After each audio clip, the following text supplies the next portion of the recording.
Menampik adanya motif politik, Maki minta Kejagung hitung ulang nilai korupsi Johnny G. Plate.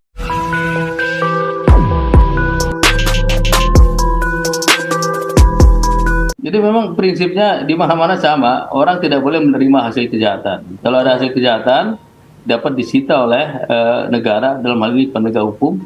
Yang penting ada bukti yang kuat ya, bahwa ada perbuatan pidana, ada hasilnya. Nah, kemudian kalau di Indonesia ada hukum acara pidana di pasal 39 misalnya, itu mengatur mengenai barang-barang yang bisa disita oleh penegak hukum karena merupakan hasil tindak pidana. Nah, penyitaan sendiri diatur di pasal sebelumnya, di pasal 38, kalau itu barang tetap harus izin pengadilan ya, misalnya tanah, rumah. Kalau barang bergerak boleh izin belakangan ya. Tapi semua hasil kejahatan itu yang rinciannya ada di pasal 39 KUHP itu bisa disita oleh penyidik kejaksaan, bisa sekali. Tendernya tidak kompetitif, bahkan diduga monopoli, maka harga yang terbentuk jadi mahal.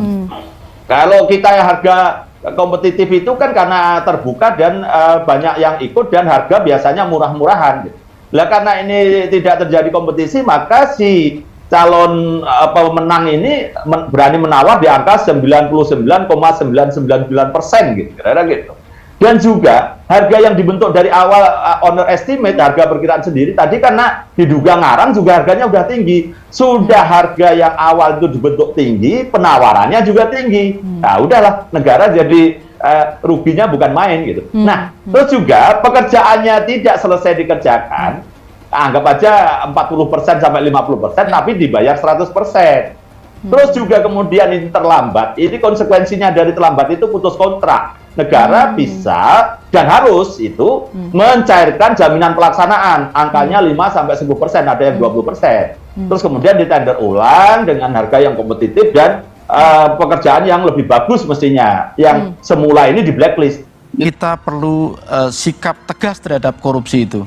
Karena itu zero tolerance terhadap korupsi itu harus selalu menjadi komitmen kita bersama, dan tidak ada toleransi sedikit pun pada korupsi itu sendiri.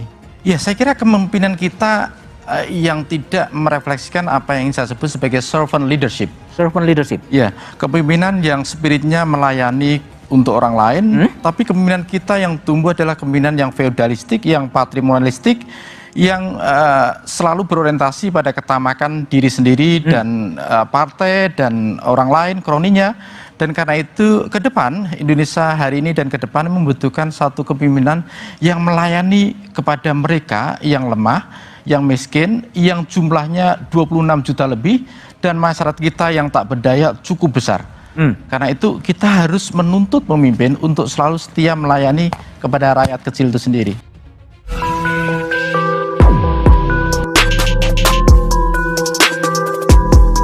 Koordinator Masyarakat Anti Korupsi Indonesia atau MAKI, Boyamin Saiman, meminta Kejaksaan Agung atau Kejagung menghitung ulang kerugian negara dalam kasus dugaan korupsi proyek infrastruktur BTS 4G dan infrastruktur pendukung paket 1, 2, 3, 4 dan 5 bakti Kementerian Komunikasi dan Informatika tahun 2020 sampai 2022.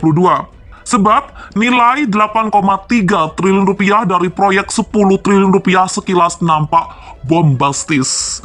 Menurut dia, seharusnya sampai bulan Desember 2022, anggaran sebesar 8,3 triliun rupiah itu sudah terserap sebesar 90% atau setara 7,47 triliun rupiah untuk belanja perangkat BTS, antara lain angkutan perangkat sampai ke lokasi dan konstruksi BTS. Namun belum dibuatkan berita acara serah terima BTS dengan bakti jelasnya.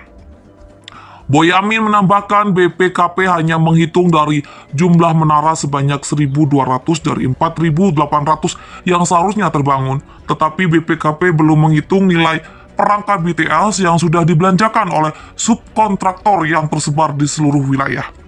Penjelasan Kejagung atas keraguan publik harus rasional, logis, dan ilmiah. Hal ini dibutuhkan untuk menepis adanya tudingan motif politik dalam penanganan kasus korupsi penyediaan infrastruktur BTS 4G ini yang dipakai untuk membunuh lawan politik sekaligus menaikkan kawan politik menjelang Pilpres tahun 2024. Jelasnya, Maki pun mengingatkan Kejagung agar tetap meminta BPK untuk menghitung kerugian negara sebagaimana surat edaran Mahkamah Agung RI SEMA nomor 4 tahun 2016 tentang pemberlakuan rumusan hasil rapat pleno Kamar MA tahun 2016 sebagai pedoman pelaksana tugas bagi pengendalian salah satu rumusan pidana khusus yang menyatakan hanya Badan Pemeriksa Keuangan BPK yang secara konstitusional berwenang mendeklar kerugian negara, karena BPKB hanya berhak untuk menghitung kerugian negara namun tidak berhak menyatakan adanya kerugian negara.